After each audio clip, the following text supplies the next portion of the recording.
విశాఖ జిల్లాలోని నర్సీపట్నంలో విగ్రహం రాజకీయం పీక్స్కు చేరుకుందా? శివపార్వతుల విగ్రహ ఏర్పాట్లో టీడీపీ వైసీపీ నేతలు డిష్యూమ్ అంటున్నారా? నర్సీపట్నం చెరువులో భారీ విగ్రహ ఏర్పాటుకు స్పీకర్ రెడీ అవ్వగానే చెరువులో విగ్రహం ఎలా పెడతారంటూ మాజీ ఎమ్మెల్యే అడ్డుకునే ప్రయత్నం చేస్తున్నారా? ఇద్దరి మధ్య గొడవలతో హీటెక్కిన నర్సీపట్నం రాజకీయం ఇంట్రెస్టింగ్గా మారిందా?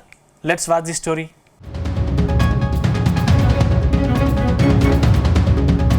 ఉమ్మడి విశాఖ జిల్లాలోని ఆ నియోజకవర్గం పేరు ఇప్పుడు ఏపీ రాజకీయాల్లోనే హాట్ టాపిక్ గా మారింది. ఒకప్పటి ప్రశాంత రాజకీయాలకు మారుపేరుగా ఉన్నటువంటి అనకాపల్లి జిల్లాలోని నర్సీపట్నం నియోజకవర్గంలో TDP speaker Ayyanna Patrudu versus YCP మాజీ ఎమ్మెల్యే ఉమాశంకర్ గణేష్ అన్నట్టుగా మారింది. మొన్నటి వరకు రాజకీయమే చేసిన నేతలు ఇప్పుడు వ్యక్తిగతంగా విమర్శలు చేసుకోవడం మొదలుపెట్టారు.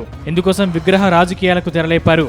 ఇద్దరి మధ్య ఆధిపత్య పోరుతో ఏకంగా శివపార్వతులు నలిగిపోతున్నారన్న చర్చ జరుగుతోంది. రాజకీయం అంటే కేవలం ప్రజా సమస్యలపై మాత్రమే ఉండాలి, లేదంటే అభివృద్ధిపైన ఉండాలి.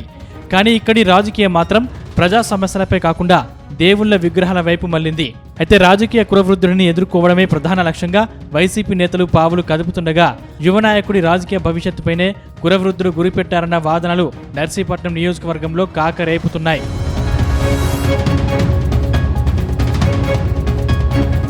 ప్రస్తుతం నర్సీపట్నం నియోజకవర్గంలో శివపార్వతులు భారీ విగ్రహం ఏర్పాటుకు స్పీకర్ గట్టి ప్రయత్నాలు చేస్తున్నారు. కోట్ల రూపాయలు ఖర్చు చేసి పట్టణానికే వన్నె తెచ్చేలా పర్యాటక కేంద్రంగా మార్చాలన్నది ఆ ఎమ్మెల్యే చిరకాల కోరిక.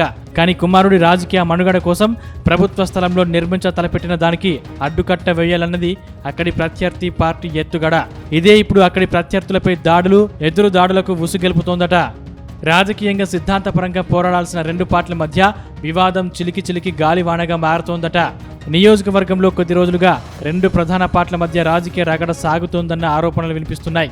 భారీ పార్వతి పరమేశ్వర విగ్రహం ఏర్పాటుకు స్థానిక ఎమ్మెల్యే స్పీకర్ అయ్యన్న పాత్రుడు చర్యలు తీసుకుంటుంటే అక్కడి పర్యావరణం దెబ్బతింటుందని వైసీపీకి చెందిన మాజీ ఎమ్మెల్యే పెట్ల ఉమాశంకర్ గణేష్ విగ్రహాల ఏర్పాట్లను వ్యతిరేకిస్తున్నారు. అయితే కేవలం పార్వతి పరమేశ్వర్ల విగ్రహాల ఏర్పాటుతో పాటు సృష్టి కేంద్రం పేరుతో పెద్ద చెరువును పర్యాటక కేంద్రంగా తీర్చిదిద్దాలన్నది అయ్యన్న పాత్రుడి ఆలోచన. ఇందుకోసం పనులు కూడా చకచకా జరుగుతున్నాయి. చెరువు మధ్యలో భారీ ఎత్తైన విగ్రహాలు, అక్కడికి చేరుకునేందుకు చెరువుపై వంతెనల నిర్మాణం, చెరువు చుట్టూ బీటీ రోడ్డుతో పాటు ప్రకృతిని ఆస్వాదించేందుకు వంతెనలపై కూర్చునేందుకు అవసరమైన ఏర్పాట్లతో పాటు వాకింగ్ ట్రాక్ వంటి భారీ ప్రాజెక్టుకు అయ్యన్న పాత్రుడు శ్రీకారం చుట్టారు. కానీ ఇక్కడే అసలు వివాదం మొదలైందని అంటున్నారు.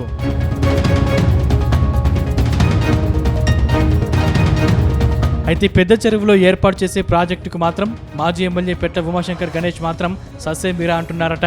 ఇదంతా జరిగితే ఇక్కడి ప్రజలకు ప్రధాన తాగునీటి వనరుగా ఉన్న పెద్ద చెరువు పాడైపోతుందని చెప్తున్నారట.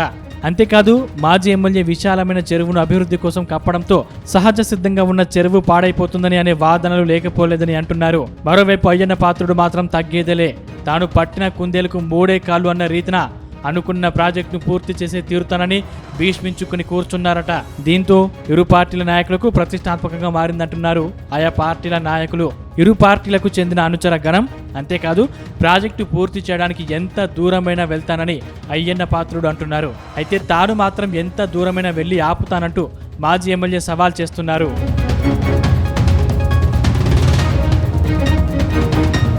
ఇదిలా ఉంటే ప్రజా సమస్యలన్నీ పక్కన పెట్టి సృష్టి ఆధ్యాత్మిక కేంద్రం నిర్మాణంపై అధికార పార్టీ నేతలు దృష్టి పెడితే దాన్ని ఎలా ఆపాలని ప్రత్యర్థి పార్టీ నేతలు పన్నాగాలు రచిస్తున్నారట. ఇప్పటికే ఈ కేంద్రం నిర్మాణం ఆపాలని కోరుతూ మాజీ ఎమ్మెల్యే పెట్ల ఉమాశంకర్ గణేష్ కోర్టును ఆశ్రయించి స్టే తెచ్చినట్టు తెలుస్తోంది. అటు అధికార పార్టీ మాత్రం ఇదంతా మామూలే అంటూ కొట్టిపారేస్తుంది.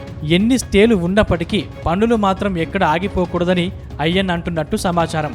అందుకే పెద్ద చెరువులో నిర్మాణ పనులు మాత్రం చకచకా జరిగిపోతున్నాయి. వీటిని అడ్డుకోవాలని 2 రోజుల క్రితం ప్రయత్నించిన మాజీ ఎమ్మెల్యే అనుచరులపైన, మాజీ ఎమ్మెల్యే కారుపైన దాడి జరగడంతో ఈ రచ్చ మరింత ముదిరి పాకాన పడింది. చివరకు పోలీసులు రంగప్రవేశం చేయాల్సిన పరిస్థితి కూడా ఏర్పడింది. దీంతో రెండు పార్టీల మధ్య రాజకీయ చిచ్చు రావణ కాష్టంగా మారిందంటున్నారు స్థానికులు. ఒకవైపు రాష్ట్రంలో అధికార పార్టీని ఎదుర్కొనేందుకు ప్రణాళికలు రచిస్తున్న వైసీపీకి నర్సీపట్నంలో మాత్రం అనుకోని విధంగా ఈ సృష్టి కేంద్రం ఏర్పాటు అంశం దొరికిందని భావిస్తున్నారు రాజకీయ విశ్లేషకులు.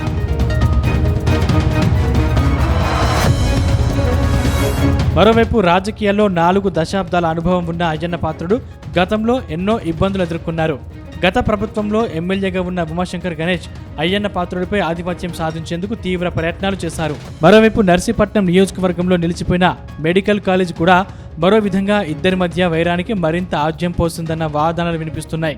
మరోవైపు అయ్యన్న పాత్రుడు తన కుమారుడు చింతకాయల విజయ్ను వారసుడిగా ప్రకటించారు. గత ఎన్నికల్లో తన సీటు త్యాగం చేసి మరీ తన కుమారుడికి అనకాపల్లి ఎంపీ సీటు అడిగారు. కానీ ఆ సీటును బీజేపీకి కేటాయించడంతో అయ్యన్నకు రాజకీయ సమీకరణాలు కలిసి రాలేదట. ఇక తనకు స్పీకర్ పదవి దక్కడంతో రాజకీయ విరమణ తప్పదన్న చర్చ ఉంది. ఈ క్రమంలో ఇప్పటి నుంచే తన కుమారుడిని రాజకీయంగా ఒక మెట్టు ఎక్కించాలని చేస్తున్న ప్రయత్నాలను వైసీపీ తీవ్రంగా వ్యతిరేకిస్తోందట. దీన్ని ఎలాగైనా అడ్డుకోవాలని మాజీ ఎమ్మెల్యే ఎత్తుగడలు వేస్తున్నారని టాక్.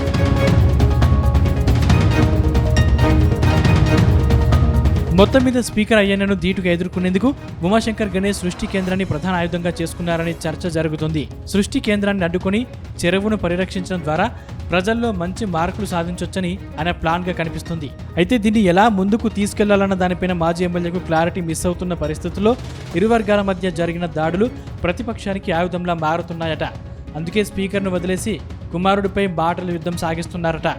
అంతేకాదు అయ్యన్న పాత్రుడు ఇన్నాళ్ళు రాజకీయ జీవితంలో ఎలాంటి అక్రమాలు భూదందాలకు పాల్పడ్డారు, ఎలా ఆస్తులు సంపాదించారన్న దానిపై వరుస ప్రకటనలు చేస్తూ రాజకీయాల్ని రసవత్తరంగా మార్చే పనిలో మాజీ ఎమ్మెల్యే ఓ అడుగు ముందు ఉన్నట్టు తెలుస్తుంది.